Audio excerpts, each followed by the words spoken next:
seen before. Oh.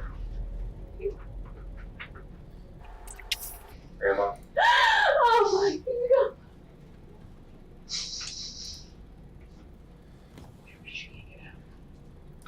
she was grandma. I'm not gonna ask any questions right now until we get.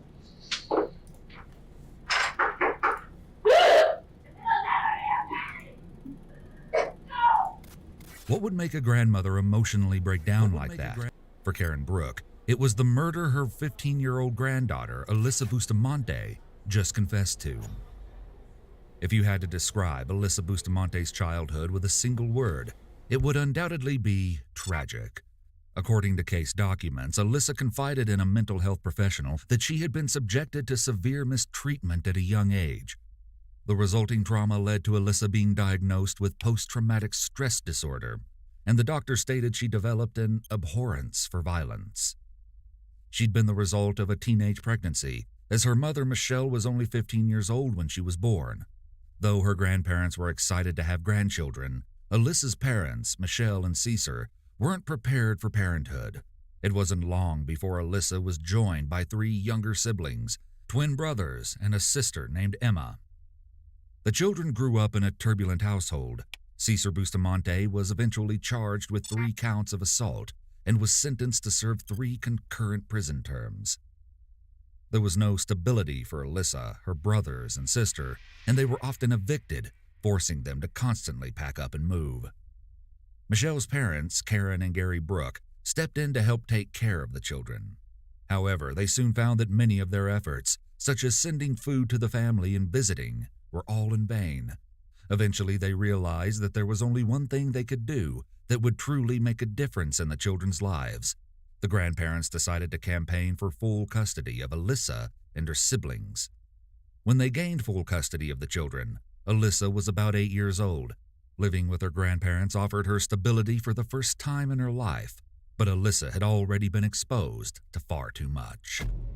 Seeking a new start, Alyssa's grandparents moved the family to the small town of St. Martin's, Missouri, where they bought a nice home on a large piece of land. Right away, the twin boys and Emma flourished in their new location, but Alyssa seemed to have difficulty adjusting. It was in this small town of just over 1,000 people, where everyone knows everyone, that Alyssa's gruesome crime would devastate all who lived there. It was Wednesday, October 21st, 2009, when Alyssa's younger sister, Emma Bustamante, now 6 years old, knocked on the Oltons' front door. She wanted 9-year-old Elizabeth Olton to come out and play. The Bustamantes and Oltons only lived 4 houses down from each other, and the 2 young girls would often play at each other's houses. But on this particular day, Elizabeth would never make it home. Elizabeth Olton was a typical girly girl. Before Emma showed up at Elizabeth's house, she'd been excitedly practicing her lines at the dining room table for an upcoming musical, Noteworthy. Elizabeth's mother, Patty, said she couldn't go play at first. Dinner would be ready soon, but the girls begged her enough for her to finally give in.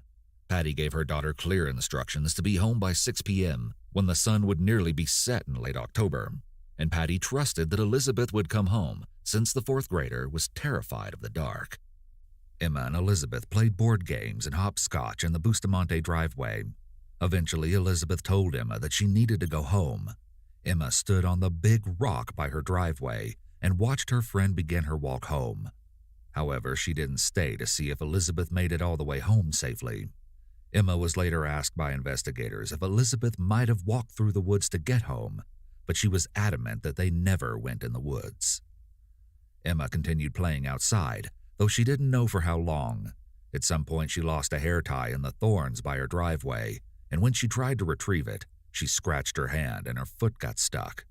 Emma said she yelled until Alyssa came to help her, claiming Alyssa had been in the house and heard her through an open window. As Alyssa helped her out of the thorns, Emma noticed a spot of blood on the thigh of Alyssa's pants. She asked her sister about it, who explained it away by saying she had her period. Alyssa made her little sister promise not to tell anyone about the blood. When 6 p.m. passed, Elizabeth hadn't returned home. Worried, Patty called Elizabeth's cell phone over and over, but there was no answer. Patty then called Emma's grandmother, Karen, to ask if Elizabeth was still at their house. Karen told her that Elizabeth had never even been to the home and wasn't even aware that the girls had been playing. She hung up and immediately called the police. Authorities began their investigation by interviewing the last known person Elizabeth was with, Emma Bustamante. Emma described playing with Elizabeth from approximately 5 to 6 p.m. before Elizabeth left for home. Grandma Karen sat in the room during this questioning, Emma continually glancing at her as she answered the investigators' questions. There was one detail Emma gave that struck investigators as odd: the bloodstain she spotted on Alyssa's pants. Karen seemed removed from the interview, but toward the end she stated, "We just want the truth to come out, whatever it is." By 10 p.m., word of the missing 9-year-old spread through this small town, and hundreds of residents came out in support of the Olton family to search for little Elizabeth. When they had searched the whole neighborhood, as well as the woods, and turned up nothing, law enforcement decided to ping Elizabeth's cell phone and found that it led back to the 60 acres of woods behind her home. Volunteers then made a strange discovery: a hole in the woods in the shape of a grave. As the forensics team began to process the scene, the FBI began interviewing Alyssa. For reasons that are still unknown, they brought her to the hole where Alyssa admitted something odd. She dug the hole. When questioned why exactly she dug it, she said she just likes digging holes and would bury dead animals when she found them. Strangely, the hole ended up being empty, but investigators knew something was very off with Alyssa. They then conducted a search of her room and discovered a shocking key piece of evidence, one that they would wait to confront Alyssa with until her videotaped interrogation.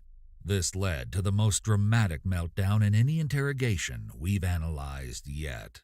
Oh, damn it, I don't get a skinny chair. Huh? I don't get rocks. Yeah, Ross. So if you don't mind, if I can sit here so I can write, because I'm going to be taking a lot of notes. So Okay. It's important to note that when a person is brought in for interrogation, law enforcement have likely developed a reasonable suspicion that the person is involved in the crime. Karen accompanied Alyssa in the interrogation room. Going in, she fully believed Alyssa was innocent.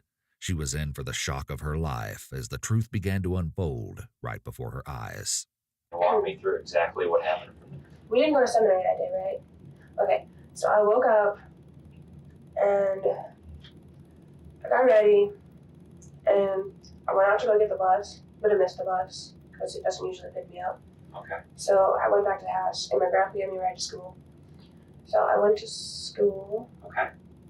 And I was there all day. And then I came home on the bus and I got home around 3. No, 4. 3:30. 3:30, 4. I get home around then. And I just hung out in my room for a little while. And then I went for a walk around 5, 4:35, something like that. She is feigning ignorance, commonly referred to as playing dumb. I was just walking around in the forest for a while. And I was supposed to take my little sister with me, but I ditched her because she's annoying. Okay. And I was just walking around in the forest. And then for about an hour, I came back around 5:36-ish. And I went up in my room, and I heard like yelling. So I went outside, and she was down in the ditch area. She was stuck in thorn bushes. So I went down there, and I helped her out. And she asked me why I was waiting, because, I found out on my period. Mm-hmm. And yeah, don't tell anyone that. And so we went out there, and my brother and Anthony were asking about it because she was supposed to be at home or something. Okay. And I didn't really think much of it, so we just went back to the house. Alyssa nonchalantly shrugs her right shoulder. Shrugging only one shoulder is considered a modified shrug, or a variant of a natural shoulder shrug. Abnormal movements like this often suggest uncertainty in what the person is conveying. She leans to her left, an additional nonverbal display of discomfort. The interrogator is in the position of power, blocking the only exit. Although she initially appeared comfortable, Bustamante is now attempting to regain her power in a position of powerlessness. and then started to get ready to go to church because we have Wednesday night activities. Okay. And he came, and he was patting on the door, and he was like, "Do you know where my is?" Because he couldn't find her. She begins to nod her head as she speaks. This does not align with her baseline pattern of nonverbal behavior. Something is off. Although we can only speculate, this may serve as a self-pacifying behavior. Bustamante is assuring herself that what she says is believable. Alternatively, Bustamante's head movements could be a conscious or subconscious manipulative nonverbal meant to spur agreement and empathy in the interrogator. And that's when things started to get, people were like, "Oh, what's going on? Like, where is she?" Continue to observe all the nonverbal indicators of discomfort that we mentioned previously, but take note of contrasts.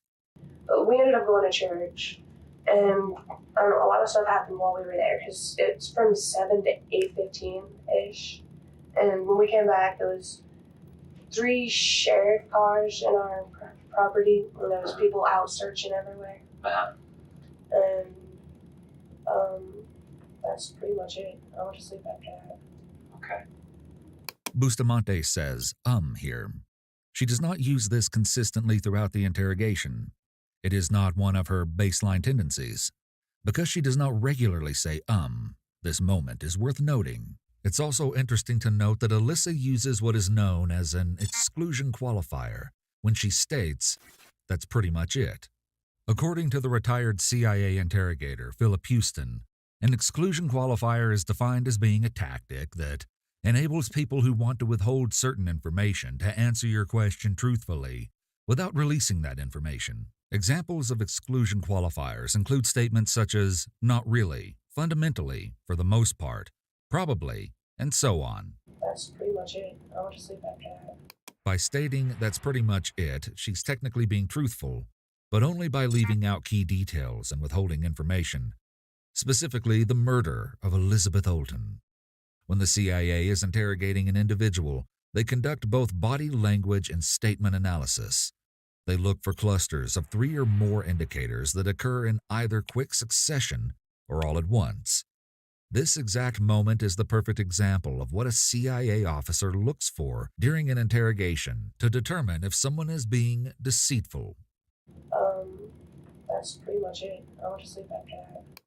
When Alyssa states "that's pretty much it," there are 4 indicators that occur within just a few seconds. The aforementioned a half shrug of the shoulder, shaking of the head, and then nodding the head. Note how she shakes her head no as she states "that's pretty much it." That's pretty much it. This is known as incongruent body language, though of course you always want to look for clusters.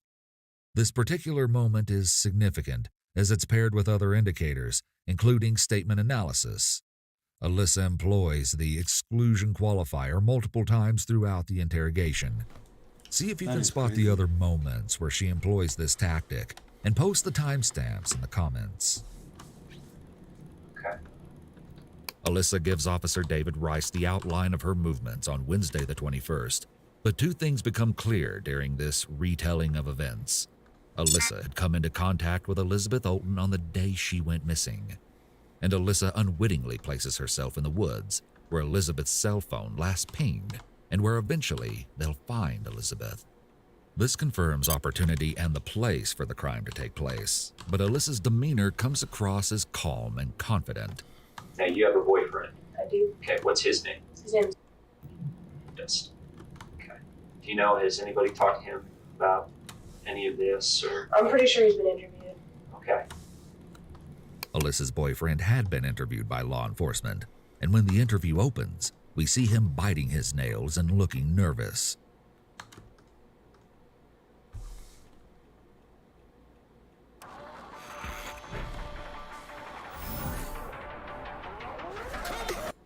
According to the case files, there had been an eyewitness who claimed to see a teen allegedly resembling him near the location of Elizabeth's disappearance. This interview took place after Alyssa's own interrogation, though he was also interviewed previously as well. And as the interview begins, he had just taken a polygraph test and was about to be confronted with the results. You're not being truthful with me about everything that's going on here. You know, and we need to get the truth. That's what we're here for. You know, we know a lot more stuff than we're leading on to believe. We've talked to several people.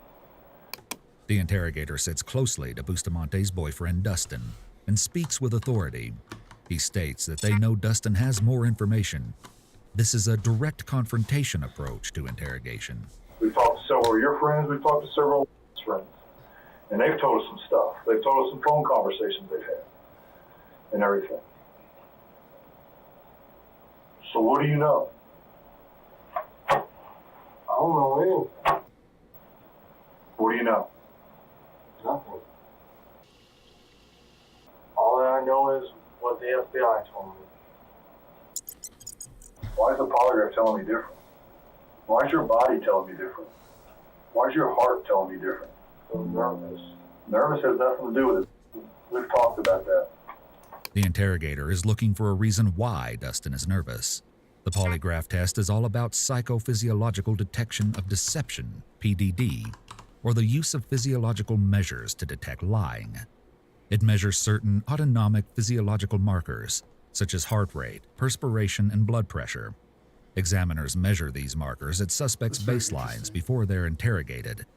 Then they measure how these markers change from question to question.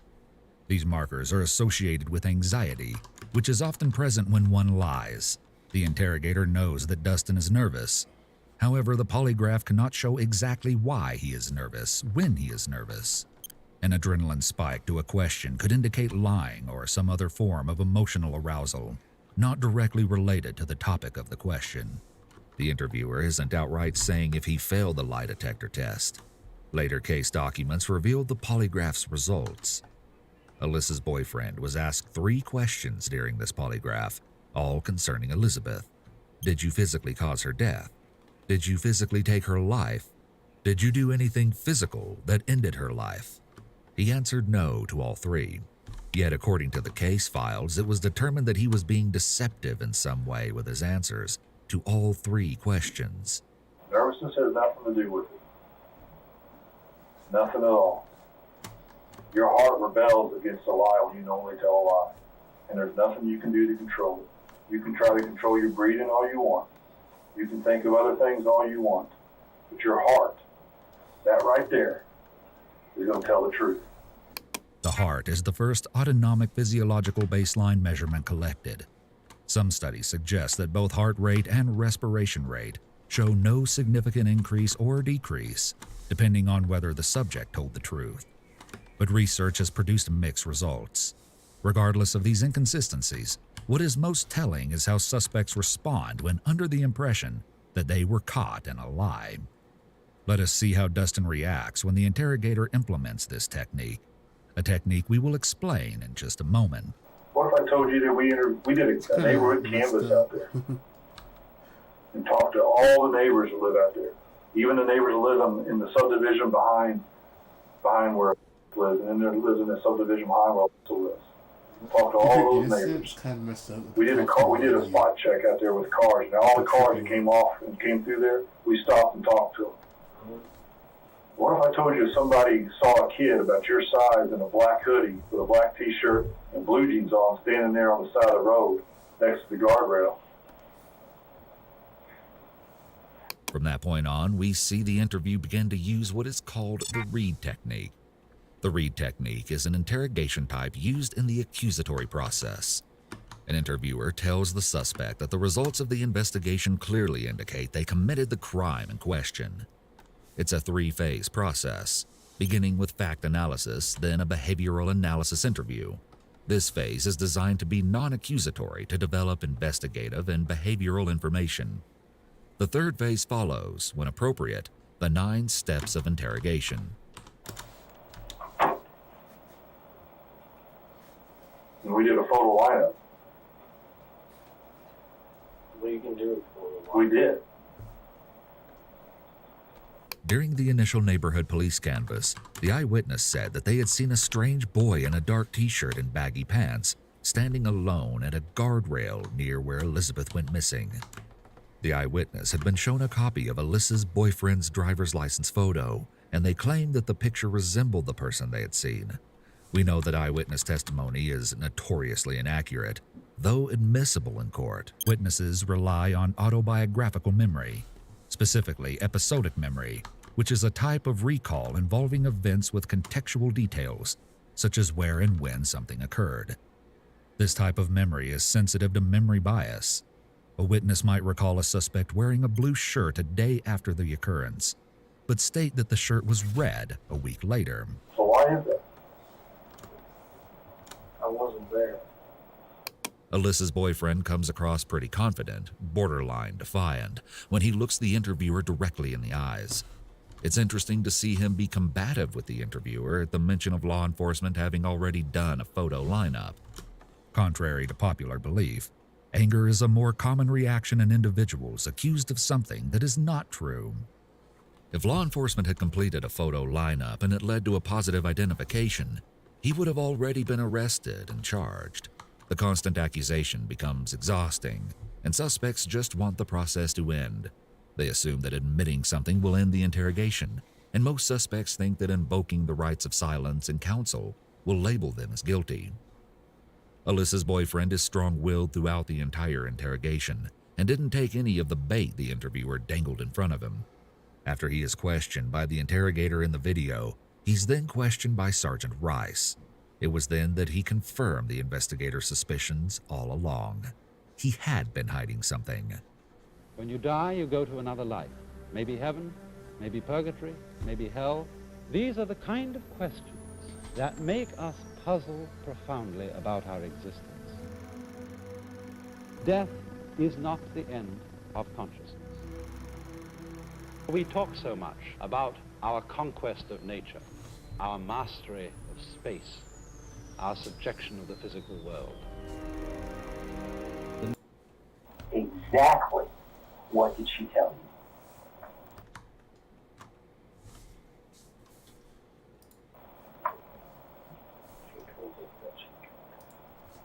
Okay. Well, told you that she killed her. She told you that she strangled her. And what else? Cut her. She didn't get into detail with that. She just said strangled her and cut her. On October 22nd, Alyssa had gone to his house and told him about the crime she'd committed just the day before. He denied having ever been involved in the crime and said he wasn't present when it happened. So why had he lied? You haven't said anything. Scared of what? Once she ever found out that I gave away information that got her locked up, when she, like, I have a family, and she finds out where I live because she's obsessed about it and kills everybody. What if she gets out on bail and she finds out a way how to take off her ankle bracelet, and she comes and kills me in my sleep and my mom, and then finds out where my sister lives and kills her. Scared of what? Her, and if I'm gonna have any more girlfriends like this. You poor guy. Well, I guess They're not all crazy. I guess that's understandable. Dustin was never implicated in the murder of Elizabeth Olden. Back in Alyssa's interrogation, Sergeant David Rice pulls a map of the surrounding woods and neighborhood. There's like a tree line. You trying to like draw this for you? I have a map. Oh. Now, the thing about this map, I Okay. don't think it has where your actually house is. So the way I understand It's the about new right house here. would be right back here, is that right? Right. Okay, let's say the new house is ballpark here. And then there's a trail that goes out here, and then it's like right. Draw it for me if you will, Okay. please. I'm not exactly sure how far back it goes. It's like past all the clearings, and then when it starts to get to like a smaller trail and whatnot, there's a little side thing. It's like a side trail I go off on. I just want to know, how do people get themselves involved in these situations? Like, I just want to know, how do people get themselves involved in these situations? Crazy. Something we always do is we'll walk a person through their day and we make a timeline just so we go through everything. So what time did you go for your walk? The interrogator is using the TED technique, or the Tell, Explain, Describe technique. He is making it clear to Bustamante that he wants her to recount the day of events as a narrative. By recounting the day of events as a narrative, Bustamante is more likely to reveal other telling personal or contextual details. I went for a walk around 4:30 or 5. Okay. So how long, when you got home about 3:30, how long were you at home messing around before you went on your walk, do you think? I was home at least an hour. Okay, so about 4:30 or 5 you went. Right. Well, there's a, I believe that this little line here is the trail or something. But Did you go out all this way over yes. here? And then where'd you go from here? I just kept following the Where does path. it go from here? Show me. The interrogator speaks more rapidly and presses Bustamante for an answer. During this portion of the interrogation, Bustamante has displayed many disruptions in speech, frequently saying and like, and altering her vocal intonation. It goes like, it does some turns and whatnot, but it's a pretty easy path to follow. It's like a road path. Well, I mean, show me what, does it loop back around then? No, it doesn't loop. It like goes this way, I think. Okay, and then what'd you do? And then there was a pasture. I just hung out at the creek. And then what'd you do? I came back. Then you walk back? Yes. And then what'd you do? Oh no. I My went computer just froze for a second. She draws out the I and ends by saying home with an upward inflection. I went home. This is what linguists would say. 1. Upward inflections are used when asking questions. Bustamante lacks confidence. 2. Drawing out words conveys a double meaning, but the statement is not implicative, or not meant to convey a double meaning. Put together, her underlying communication is, I am not confident in what I am saying, and what I am saying is in conflict with what I am thinking. As we move forward, listen for these subtle cues. Sometimes it is not just one word, but a combination of words that tell the true story. How long did that take you to do? It takes about. How long were you on your walk? It's about walk? It's about 15 or 20 minutes, I believe. Right, Grandma? It's the first cow pasture we went to. When we took Princess with us. It's been a long time. Yeah, I don't know. Okay. How long were you gone that day on your walk? I was gone for about an hour. Okay, so you were gone about an hour. Mm-hmm. When you walked up there, the cow pasture, what were you doing up there? I was just, enjoying nature, taking a walk. Alyssa happily draws the path she took on her walk for Sergeant Rice, which confirms her knowledge of the surrounding woods. She recounts her day again. Suspects are typically asked to repeat their story several times so that law enforcement can look for inconsistencies or for information that only the perpetrator of a crime would know. We went to church and just did the activities till 8, came back, and everything was crazy. So you got back at 8, and then, what did they tell you? What? Well, they were like, yeah, there's 3 sheriffs here. People were out searching for her. They can't find her. They just said she was missing? They were questioning me about the day. They didn't actually question me that day, though, because I went up to go take a shower, and then, they just left or something. So they just told you it was missing? Well, my grandpa did, yes. How did that make you feel? I didn't think it would, happen. The interrogator asks how it made Bustamante feel, and she responds cognitively, explaining what she thought instead of how she felt. It is easier to describe thoughts than emotions for individuals who struggle to identify emotions. It could be reasonably assumed that Bustamante is emotionally stunted in certain but not all ways. Things like this don't happen. Even though she says that she didn't think something like this, a little girl going missing, could happen in St. Martin's, Missouri, she doesn't seem too concerned or shocked or surprised. The investigator then asks what Alyssa knows about Elizabeth. Tell me about Well, Well, she's 9. Okay. I don't really know that much about her either. I mean, tell me what you do know about her. Okay. She'd come over and swim. She's kind of girly, like not like naturistic, I guess you could say. She can be annoying. Okay. Okay. That's an odd thing to say. Well, you know, there's been, there were some folks out there out in the forest, I guess, digging some holes or looking at some holes. Mm-hmm. And I guess, you know, they had said that you like to go out there and dig holes. So, I mean, I'm going to have to ask you some stuff about yourself. Okay.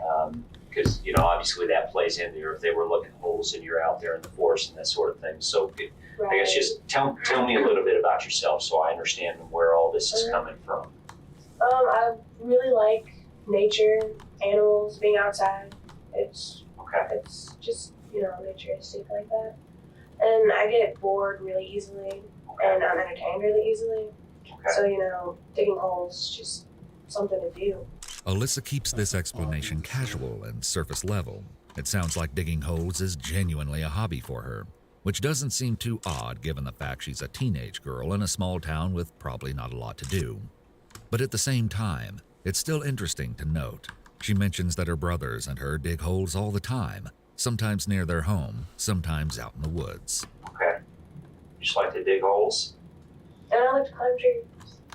As you're watching this, some of the last old-growth trees in rainforests across British Columbia are falling. Some of them. Okay. And I bury dead animals that I find, because I believe it's respectful to them. Okay. Okay. It almost seems like Alyssa is beginning to understand where the direction of questioning is starting to head. Yet her behavior remains calm.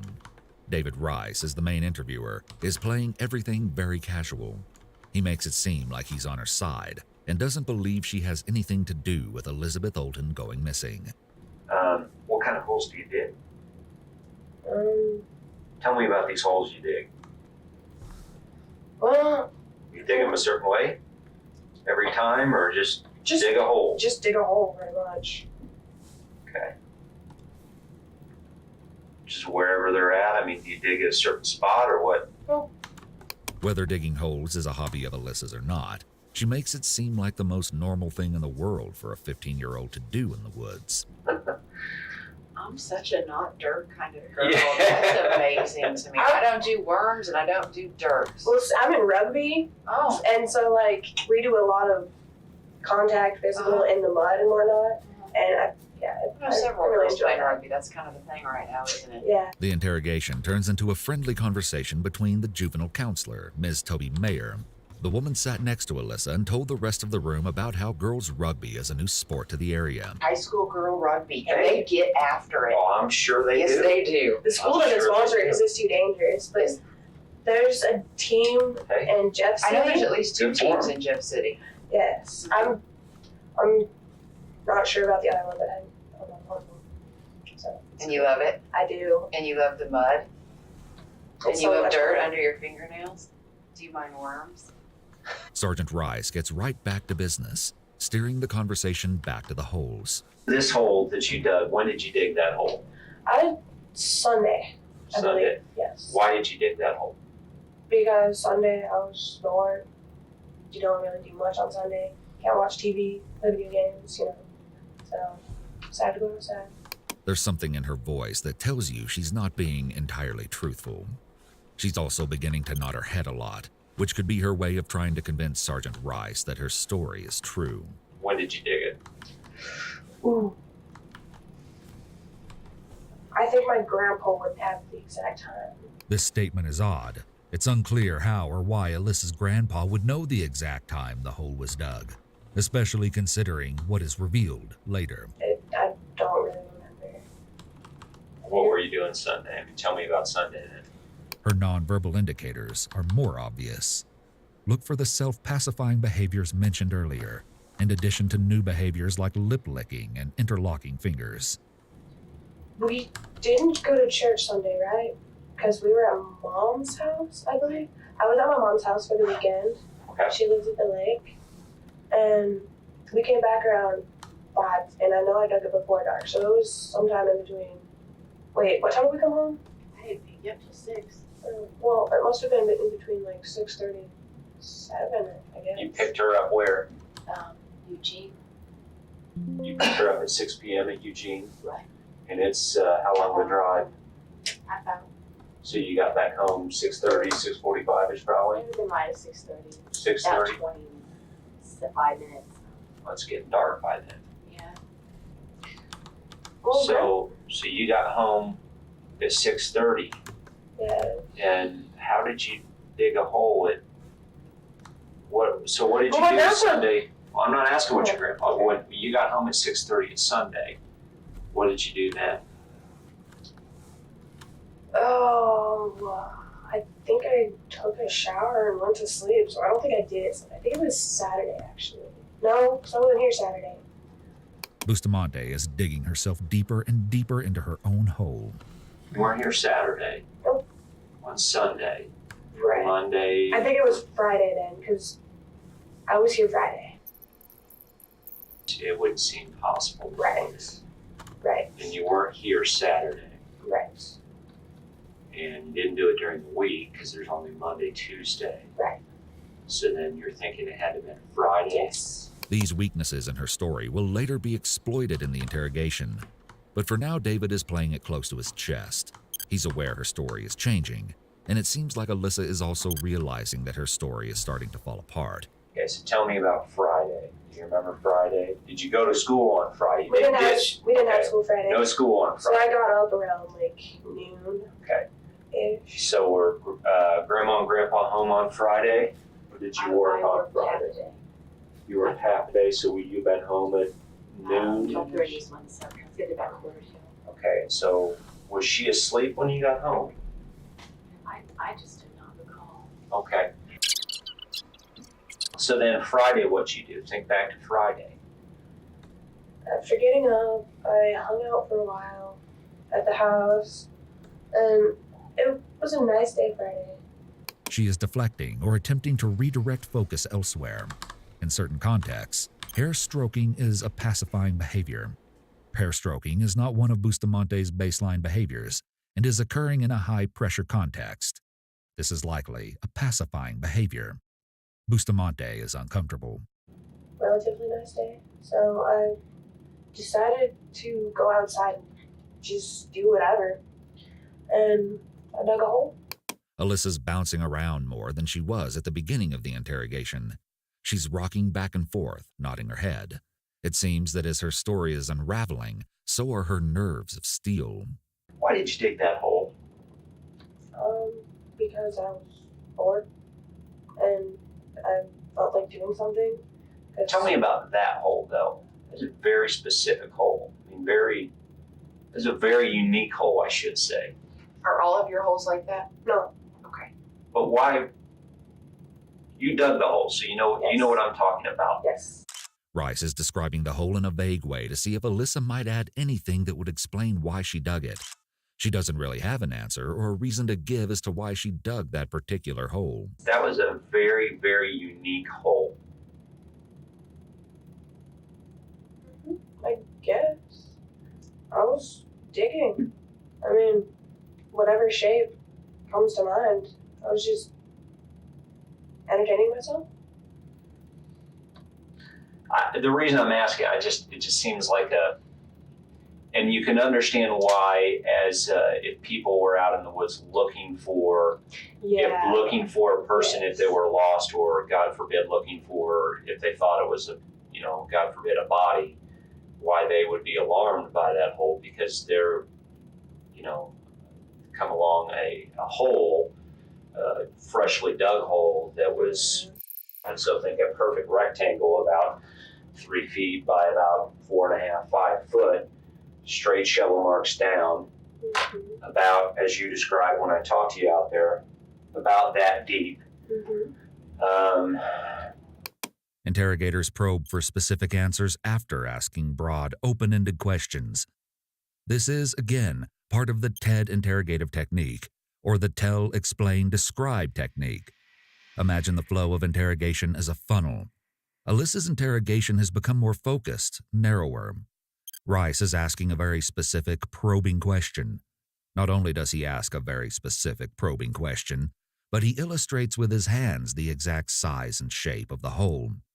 Straight down the first few inches of dirt, up until you get to that real hard packed dirt, almost as if somebody were digging down, got to a point where you got to those roots in that hard dirt and realized it's too hard to dig.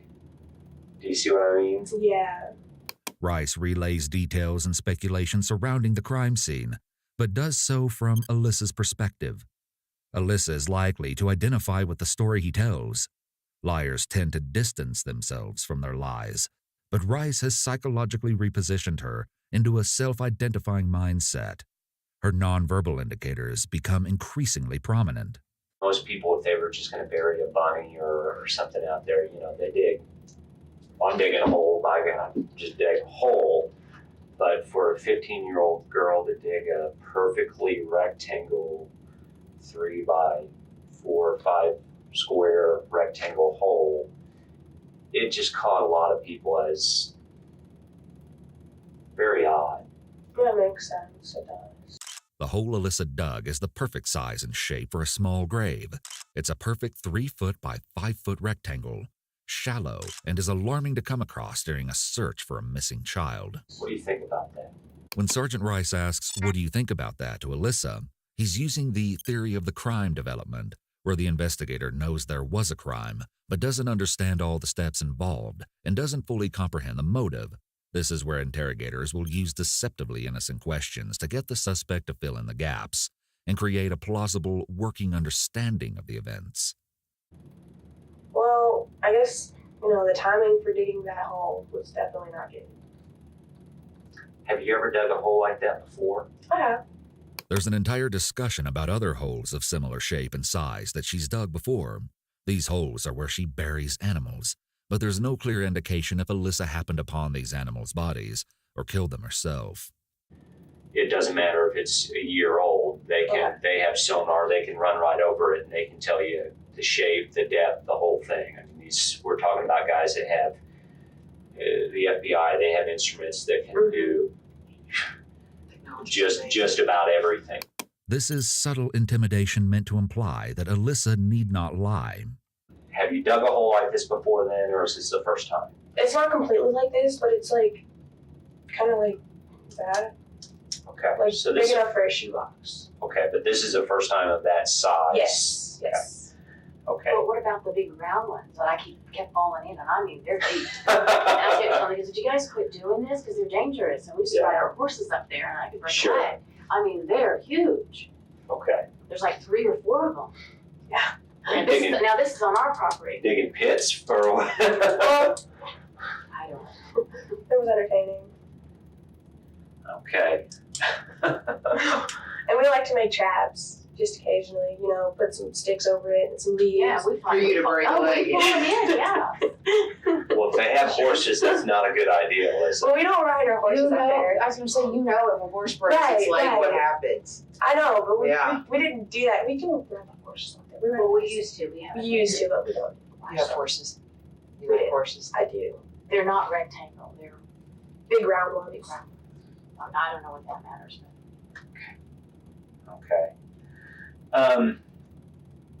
Did ever go on walks with you in the woods? Nope.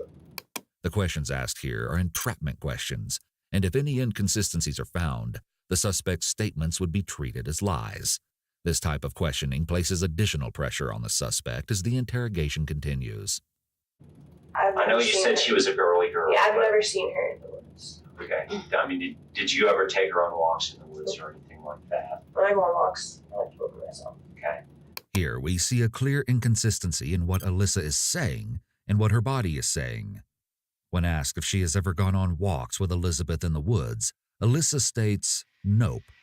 Her head movement transitions from side to side to up and down. Alyssa's body tells a different story. What do you know about all of this so far? Obviously, unfortunately, your poor family's been thrown in the middle of this. His additional comments, such as, "Your poor family has been thrown into the middle of this," relay that he feels sympathy for Alyssa and her family. however false that sympathy might be. What do you know about this whole investigation or mess? She's still missing. They're out looking for her. They don't want more volunteers because there's a lot of volunteers so far.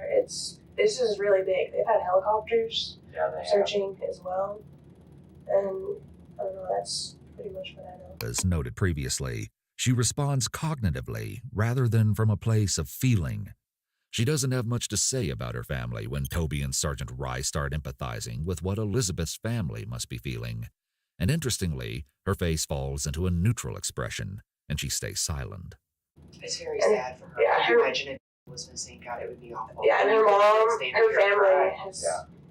I mean, that's why they're making such a big deal about this. Yeah. I mean, can you, like you said, I mean, you can understand why all this is down going the on. stairs when I was screaming outside. I mean, I just can't. I know, I've got kids, so I can't even imagine. What do you think happened to Elizabeth? Sergeant Rice moves into opinion questions now. Many interrogation questions are closed, meaning they warrant a yes or no response or elicit a single fact or piece of information. Opinion questions are open-ended. Interrogation studies have shown that open-ended questions will get all suspects to talk longer and to be more likely to divulge incriminating evidence without even realizing it. Well, I really don't think she would run away because she's 9.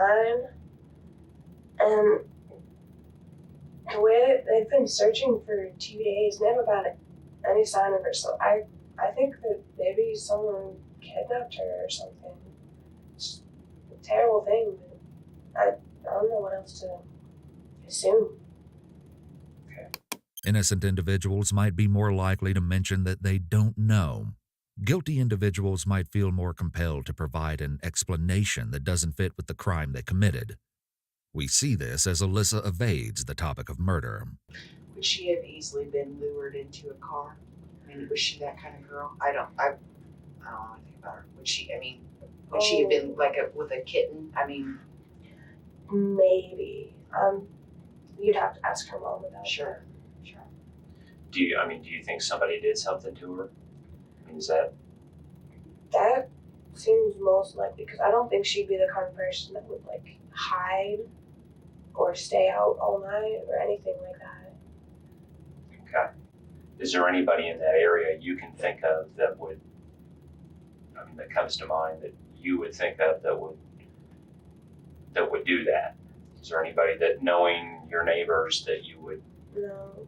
Rice baits Alyssa to place blame. Guilty suspects commonly deflect and offer helpful explanations, as Alyssa does here. But there is a lot of cars that drive down that highway. Okay, just a few opinion questions. I'm just asking your opinion because... What follows are loaded questions. Here is the first one broken down. What type of person do you think would do this sort of thing to a 9-year-old girl? 1. It's assumptive. It assumes that someone did something to Elizabeth. 2. It's vague. It assumes that someone did something but doesn't specify what that something is. 3. Use of this versus that. This is used as a definite article. In grammar, the function of a definite article is to imply but not state what is being referred to. In other words, this is used in such a way that the speaker is assuming that the listener knows what this is. Further, this implies that something is closer to the listener, whereas that implies that something is further away. 4. Use of 9-year-old girl. This is distancing language, or language that creates psychological distance from the main topic of discussion, i.e., use of that versus my. Up until this point, they've referred to Elizabeth by name. It also calls attention to Elizabeth's vulnerability. 5. It's a mirror. Guilty parties are forced to analyze themselves and resultingly come face to face with who they are and why they did what they did. This can produce observable signs of cognitive dissonance, a subjective experience of discomfort when 2 or more ways of thinking, feeling, or otherwise experiencing clash. The dissonance may include discordant ideas, beliefs, behavior, etc. What type of person do you think would do this sort of thing to a 9-year-old girl?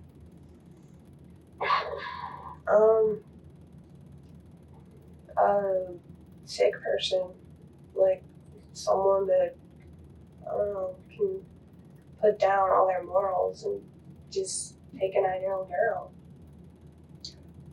Alyssa pauses, stutters, and struggles to get the words out.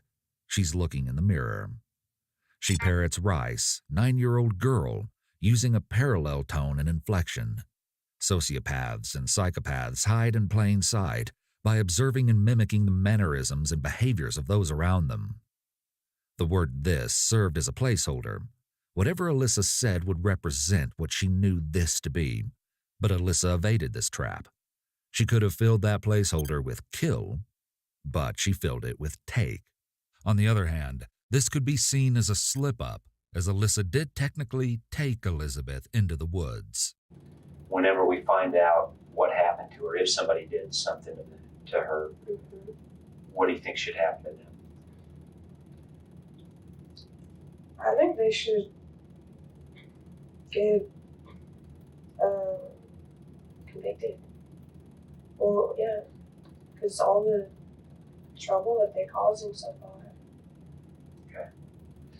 Alyssa is faced with her fate. We can see and hear her cognitive dissonance in her ums, pauses, and nonverbals, which all indicate discomfort. There are many areas in which Alyssa could slip up and incriminate herself. For instance, she could use possessive language, say "I" instead of "they." She may be aware of this, suggestive from her halting breaks in speech. The next questions that follow are direct and straight to the point, even though he prefaces that he asks everybody these questions. I'm going to ask you because I ask everybody. Did you do anything to her? No. Did you cause her disappearance? No. Did you kill her? No. Okay. Do you know where she's at right now? No. Okay. Alyssa's responses may seem convincing. She says no with conviction, appearing to shake her head back and forth in tandem. We covered that inconsistencies between verbal and nonverbal behaviors imply lying. So why do Alyssa's verbal and nonverbal behaviors appear consistent with one another? A closer look reveals that Alyssa ever so slightly nods her head up and down after each no response. Incongruent head movements are more often subtle, as we see with Alyssa, than exaggerated. Directly following the big question, "Did you kill Elizabeth?" Alyssa says no, and begins to shake her head back and forth, but stops halfway. She's not committed to what she's saying. I may have, I'm new to this, but, so was playing with. That's my understanding. And when was that? Oh, they were sometime after I had gone in the forest, because I guess I just decided to go over to Elizabeth's. Oh, after you ran away, Yes. she went to find somebody new to play with. Can I go to the bathroom? Oh, yeah, go ahead. Do I need to stop? Yes. Yeah. You okay? Let us out. Do you need to go to the I didn't know the doors were Do you need locked. some water? Okay. Okay. After a break in the interrogation, Alyssa sits quietly in the room alone. Rocking back and forth, as with other repetitive body movements, is a self-pacifying nonverbal behavior. Toby takes advantage of downtime to build rapport with Alyssa. Goes on your room, too. Uh, It's not through the school because it's too dangerous to live with rashes. Right. As soon as Detective Rice re-enters the room, Alyssa begins to immediately display the self-pacifying behavior of hair stroking, something she didn't do right until the moment Rice reappeared. Hair reminds me of a niece. It's just like her. All right. I'm good. Okay. Everybody good? Everybody good on drinks and everything? So, okay. Alyssa sits expressionless as Rice and Toby exchange lighthearted small talk. I used to talk to my parents, and they said, I grew up listening, we didn't have a TV, we had a radio, and I'm like, God, you didn't have a television? You didn't have the internet? Sergeant Rice asks about Elizabeth Olten's cell phone and tells Alyssa that law enforcement knows Elizabeth had her phone at the time of her disappearance. She's told that with the software available to law enforcement, they can find any cell phone anywhere on the planet. It's a simple scare tactic, but it's a way to say that any lies will be found out. Is there any reason at all that your fingerprints would be on that cell phone? No. Okay. So if that cell phone were processed, your fingerprints would not be on it. Right. Can you think of any reason why? Have you ever touched that cell phone? Have you ever held that cell phone? I mean, in the past, any time at all? Now, it's my understanding that did the FBI do a search or something of the house where you guys lived? Mm-hmm. Tell me about that. What was that all about? They searched our house, I guess, for any signs of, and they found stuff in my room, but not like evidence like that. They found like marijuana seeds and And you understand, I don't care about marijuana seeds or any of that. and they found I could care less. my medication. Don't care about that. Yeah. That's not what we're here about. Has ever been in the house? I mean, she's coming over to visit with them. House, yes. Yeah, I assume if she's a neighbor girl, she's probably been over there, so not a big deal there. So you said they searched your room. Yes. Other than marijuana seeds and that sort of stuff, did they find anything? Nope. Okay, did they take anything? They took my sheet and Okay. a pillowcase, I think. Did they take anything else? I don't think so. I haven't really surveyed anything. Okay. Okay. I think they took clothes Oh, they took a pair of pants. Okay. and a diary. I mean, they gave us the list. It's not all coming to me what was on the list, but there's a long list. This moment is incredibly significant. Up until this point, Alyssa had no idea her diary was collected as evidence. I mean, they gave us the list. It's not all coming to me what was on the list, but there's a long list. Your diary. Okay. You ever gone through the diary? I've looked at some of it, yes. Okay. Did you know that? No. Does it make you angry? A little. Yeah. It's kind of your private, personal thoughts, isn't it? Mm-hmm. Alyssa's bedroom was anything but ordinary of what you would expect for a 15-year-old girl.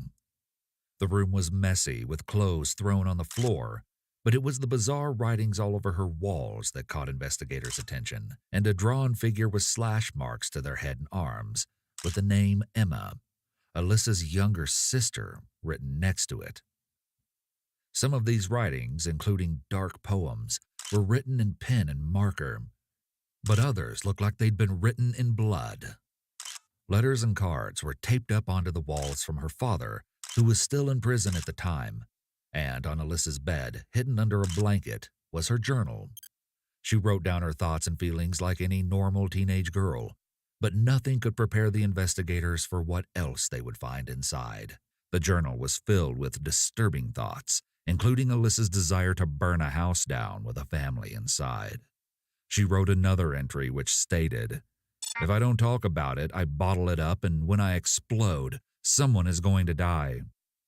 Her last entry, dated Wednesday, October 21st, was the same day Patty Olton reported Elizabeth's disappearance to the police. Alyssa had scribbled the words out in blue ink, thinking no one would ever figure out how to read them. Despite her efforts to cover up the entry, investigators were able to read the disturbing original writing. "I just fucking killed someone. I strangled them and slit their throat and stabbed them. Now they're dead. I don't know how to feel at the moment. It was amazing. As soon as you get over the, oh my God, I can't do this feeling, it's pretty enjoyable. I'm kind of nervous and shaky though right now. Okay, I gotta go to church now, LOL." This entire time, Detective Rice was well aware of the sickening confession Alyssa had written inside, and was waiting up until this moment to confront her and take her completely off guard. From this point onward, there will be a massive shift in Alyssa's demeanor as she realizes the games are over. Do you think they went through your diary? If they collected it, then most likely. He remains silent for 13 seconds, and you can see how uncomfortable Alyssa becomes. He will continue to use long moments of silence to make Alyssa uncomfortable and eventually draw out a confession. What? The only thing I can think of is embarrassing things that they find it at me. The most important aspect of reading body language is analyzing clusters rather than individual indicators. In the following clip, you'll see a cluster of indicators that Alyssa exhibits, suggesting she is experiencing high levels of stress. So, She smacks her lips, so, swallows, flips her hair. She'll then exhibit what is known as the freeze response, which is a limbic system response to danger. She gets so still, she almost appears to be a statue. We talked a little bit earlier about technology. mm-hmm. Even if you write something down, Yeah. it doesn't matter. Let's say you write it down in pencil, and then you take a pen and try real hard to scratch it out. Mm-hmm. That doesn't make it go away. Okay. It's still there.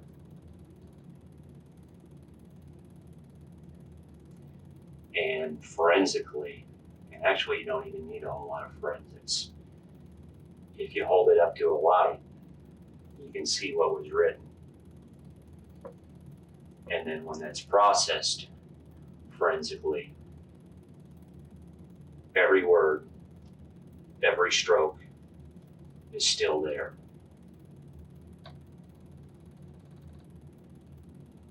Do you hear me? Mm-hmm.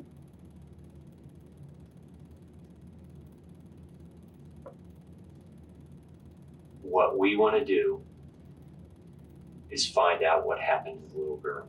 Okay. Alyssa's face, though a bit grainy in the footage, is almost frowning. She's struggling to keep it together, giving only short answers to Rice's questions. Then, Rice drops another bombshell. I need to know what the truth is. Okay. We have your diary. We've read your diary, Mm-hmm. including the last entry. Mm-hmm.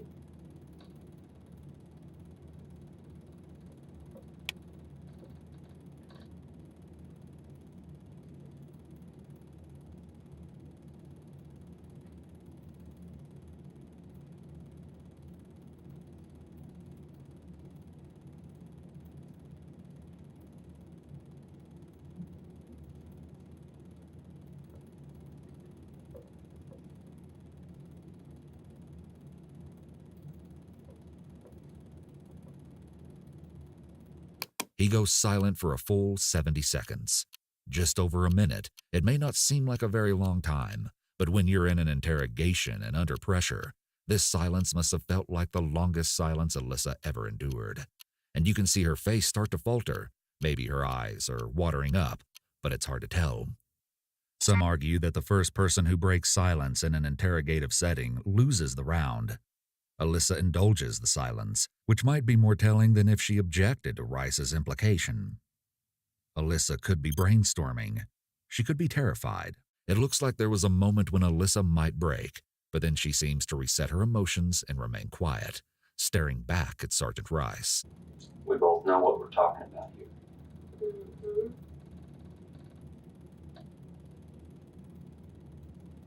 Where's she at? I don't know. I'm sure we very soon. What? We deal with kids all the time. We deal with kids all the time. That's all I've done for 12 years is deal with kids. Mm-hmm. You're not going to say anything in this room that's going to catch us off guard. Okay? We need you to be honest. Just be honest. If you know something, then say it. Okay? Toby is making a serious error here by involving herself in the questioning.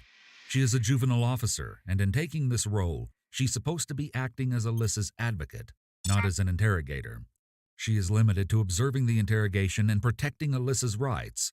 She is crossing the line here, and due to this mistake, the confession was later ruled inadmissible in court, citing deceptive tactics being used to draw a confession out of Alyssa. Please continue. Just say it if you know something. Okay. Go ahead. You need to tell us the truth. You need to tell us what happened. If this was an accident, that's fine, but we need the truth.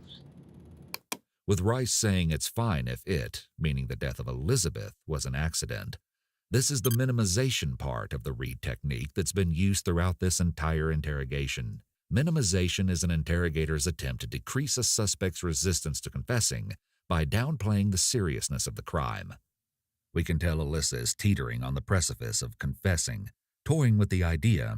Cornered by two questioners, she tightly compresses her lips as she builds the courage to confess. We have to know the truth.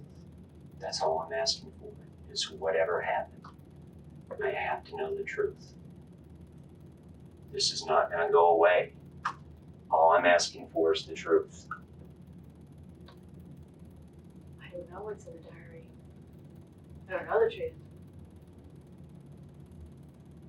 That's what I'm asking. Tell us what happened.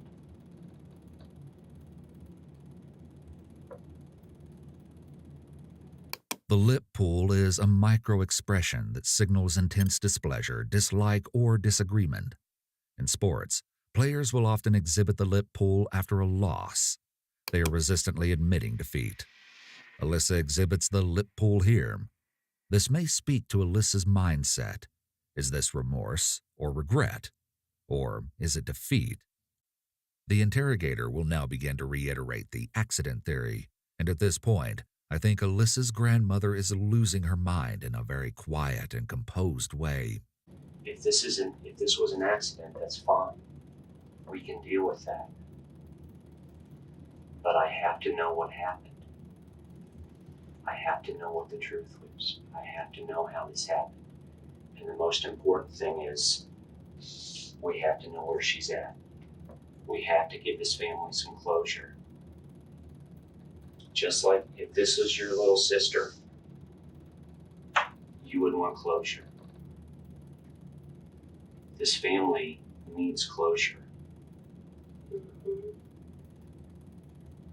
Okay?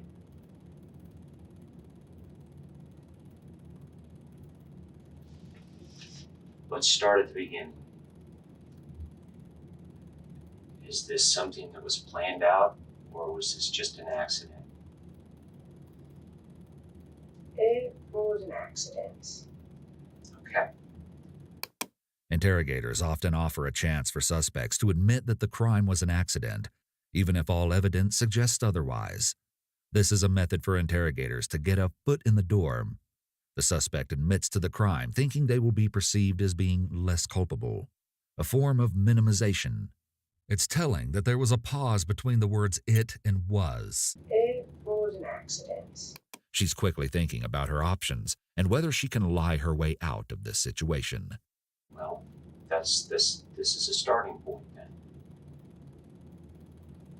That's kind of what I thought.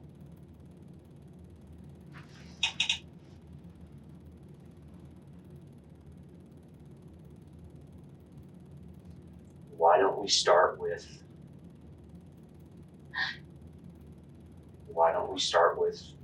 what happened? Did you get home from school at 3:30? Do you want to sit by her?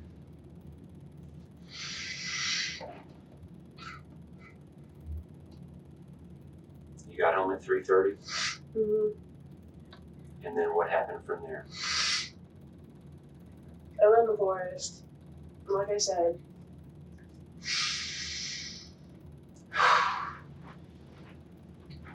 And was it there? Yeah, there's one for her. Yes. Was there in the forest? Yes. Was she alone? Yeah. Okay.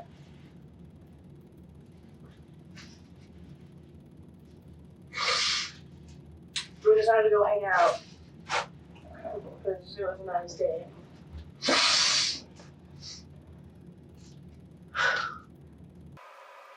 We were just messing.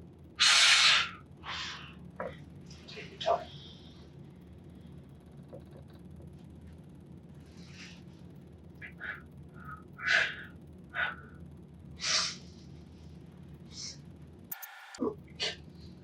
We were just messing around.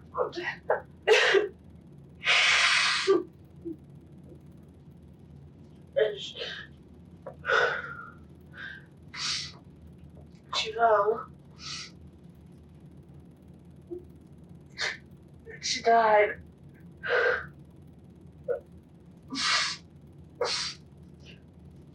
I didn't know what to do.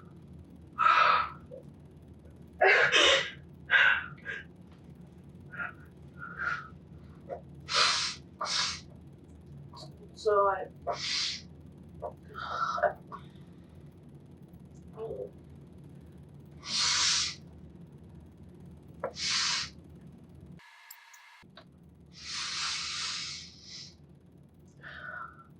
Alyssa struggles to inhale.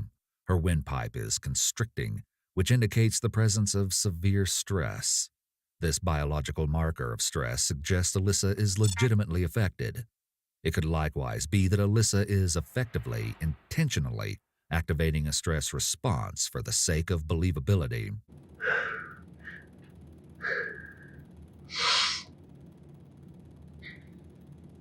So I burned her body. Alyssa goes from sobbing to attempting to pull herself together. She abruptly and flatly states the burnt Elizabeth's body. The time it took her to pull herself together is probably how long it took for her to come up with that lie. In reality, she didn't burn Elizabeth, as we'll soon find out what Alyssa actually did to her. Who helped you? Nobody. Rice asks another assumptive question. When interrogators assume answers, suspects with answers are more likely to share them. Where at in the forest? I still didn't find the creek bed. By the creek bed. Yes. How did you burn her? And just a bunch of wood. Started a fire. And burned her body. The only reason it seems she said she burned the body without knowing how difficult it is to actually burn a body is because burning would presumably get rid of evidence and the body of the missing girl everyone is looking for. Why did you dig that hole? Was that for her?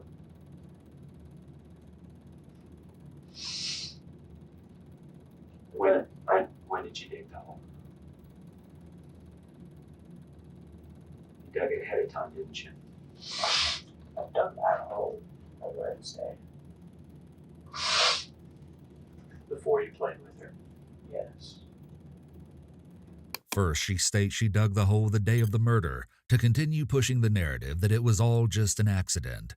Then she slips up without even realizing it, stating the truth.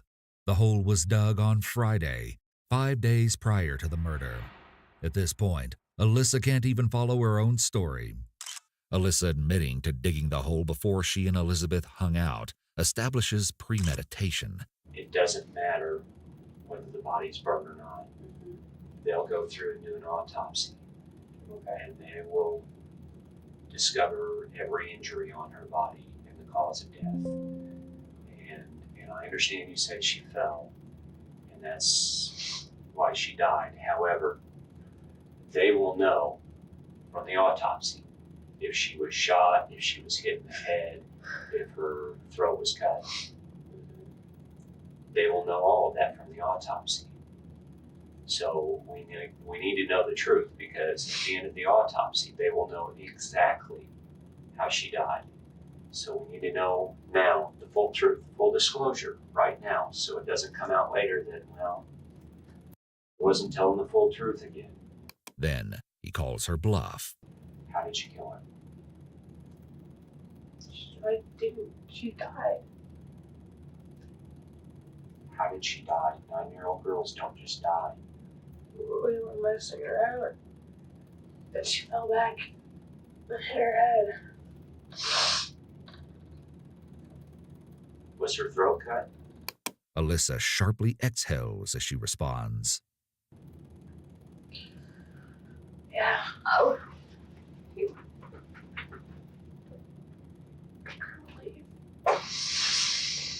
We see Alyssa's emotional appeal to her grandmother. Her emotional stuntedness appears to have limits. Individuals with psychopathic and sociopathic personality traits or tendencies, while removed from feeling in a multitude of ways, may experience normal feelings of love for family and others closest to them. Grandma? Oh my God.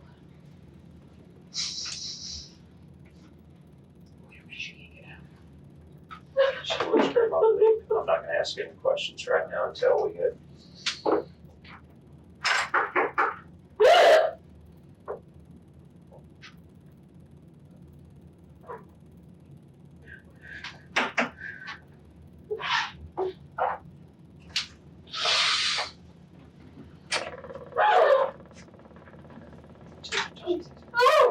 Take your time.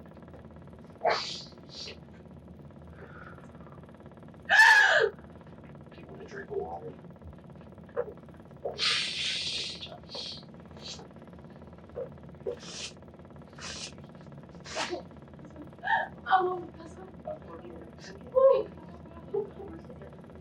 Alyssa finally admits to cutting Elizabeth Olten's throat. Alyssa's grandmother cries out in utter anguish and disbelief. Her entire world was just destroyed. Her granddaughter, the one she rescued from a horrible living situation, just admitted to killing a 9-year-old girl. But why did Alyssa kill her? I think you dug the hole ahead of time because you knew you were going to kill her. I think you tried to dig the hole, like I said, and realized it was too hard to dig down that far.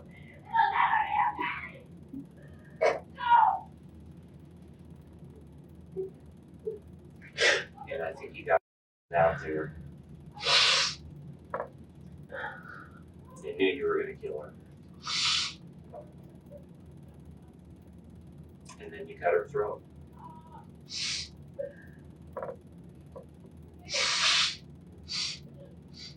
Is that what happened? Yes. We hear Alyssa exhale heavily, possibly a sign of relief, as she runs through her actions. She does this multiple times. What did you use to cut her throat with?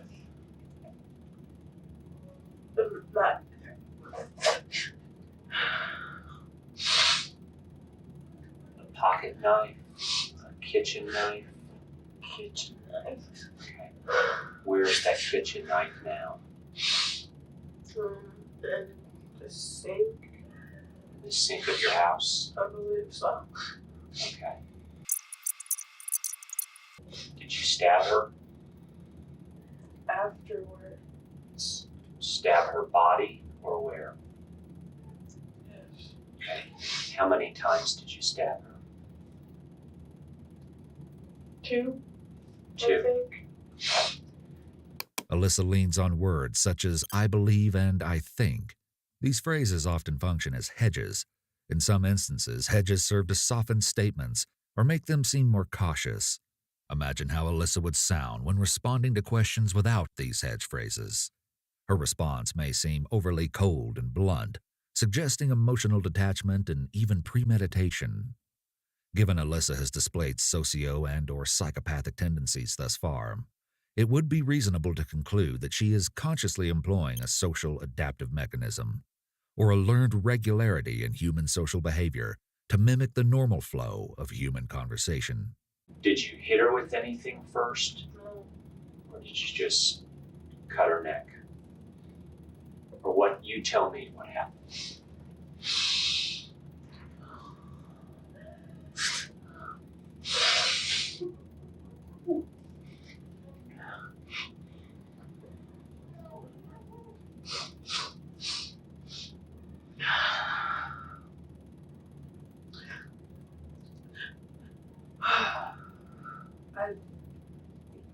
Cut her throat and she died. And then I just stabbed her. Premeditation has been established because she dug a grave prior to Elizabeth's murder, and Alyssa finally tells Rice what the murder weapon was, a black-handled kitchen knife that she took from her house and hid on her person. It's confirmed that Alyssa slit Elizabeth's throat and then stabbed her. Alyssa only recalls stabbing her twice, but the autopsy later revealed that Elizabeth was stabbed 8 times. When she was finished, she just put the knife in the sink and washed it as if nothing had happened. When you got home from school, about 3:30, what happened from then? Walk me through step by step. I got home. I went in my room. I still went out for forest around 5:30ish. Then I walked over and it was outside. When did you dig the hole? I dug that when I was trying to find a place to hide her body. So did you dig that after you killed her? Yes? Okay. So at about 5:30, you went out. Did you go to her house to get her? I went over there and she was outside, so I was like, yeah. You knew you were going to do it then? Okay, so you went over there about 5:30 and got her. Was she with you? She was for part of the way. I said, I ditched her. Ditched her? Yeah. Did you have the knife hidden on you? Or where was it at? Yeah, I had it. In your hand? No. Okay. So did you walk all the way over to her house? Yeah. Okay. Show me what route you went. I went back through here. Went and got her? What did you tell her you were going to do? We were just hanging out at first. I don't know, I didn't.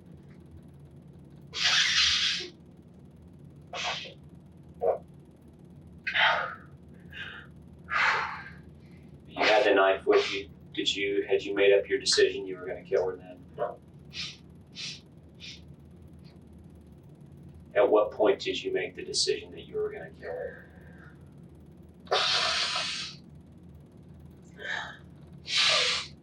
When we had been at the creek. Okay. Why? I don't know. Serial killers murder victims who are readily available, easily accessible, vulnerable, isolated or weak, and desirable, uniquely appealing. Elizabeth was a neighbor, easily accessible. She was a 9-year-old girl, vulnerable. One can only speculate how Elizabeth might have uniquely appealed to Alyssa. Either way, Alyssa cannot identify why she did what she did, just as she seems to struggle to identify her emotions. Was 15-year-old Alyssa a premature, fledgling serial killer? You just decided?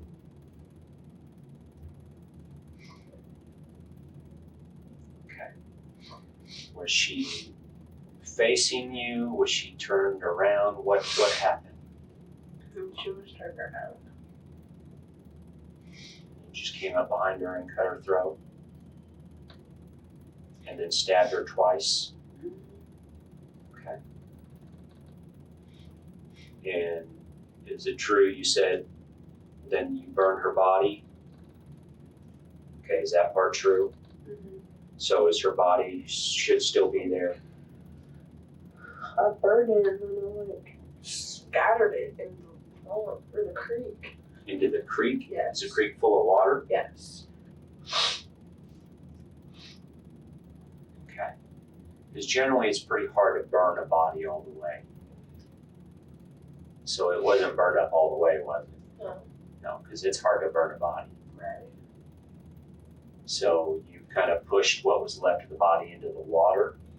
Was the water moving pretty fast? Kind of. Okay. Clothes still, you can still see her clothes? Were they burned off of her by then? Okay. And you took the knife back home? Okay. And then what did you do from there? You had the knife, and then show me what happened from there. I just walked back and came inside. Did you walk back this path that you showed me? Yes. The conversation turns back to the hole. What about the hole, though? It was just there. No, it wasn't just there. I dug it. Yeah, it was there. When did you dig it? After I was looking for something to do with their body, so I dug it. When? It was before I came home Before you came home from where? from the forest.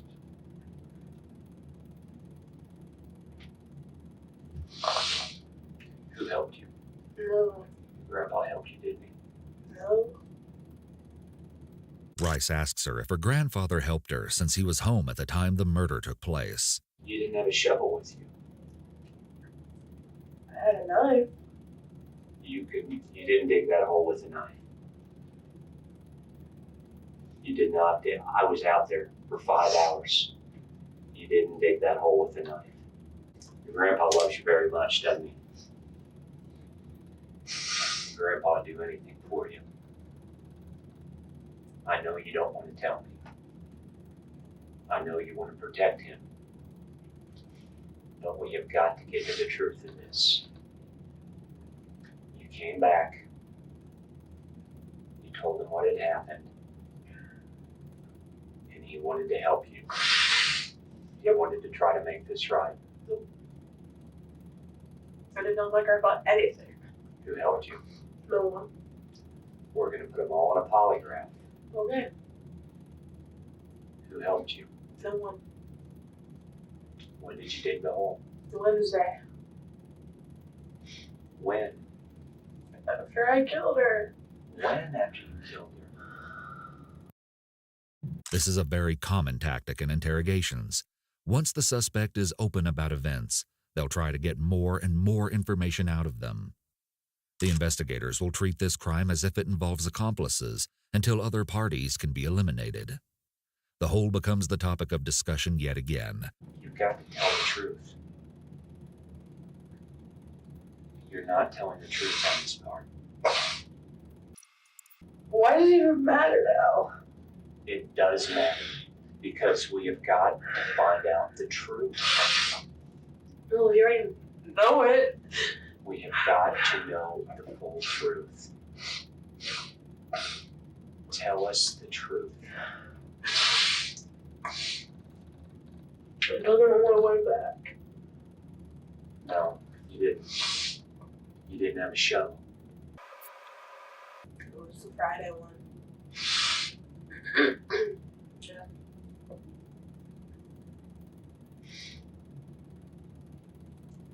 You're telling the truth about how you killed her. I believe that because that matches your diary. You've done the hard part. Just tell the truth. The reality is, we can deal with the truth. We can deal with the truth. Toby assumes a critical role in facilitating Alyssa's confession. I dug it Friday. Was it David? Was it? No one helped me. Was it your grandpa? No one helped me. I did it by myself. It's interesting to see how Alyssa goes from trying to lie and pretend she had nothing to do with the missing little girl to finally admitting she dug a grave and killed her. But Sergeant Rice and Toby can't believe that she committed the crime herself or dug the hole. They think her grandfather had something to do with it too. They are almost giving Alyssa away to continue her lie, but she's probably the most truthful when they try to implicate her grandfather.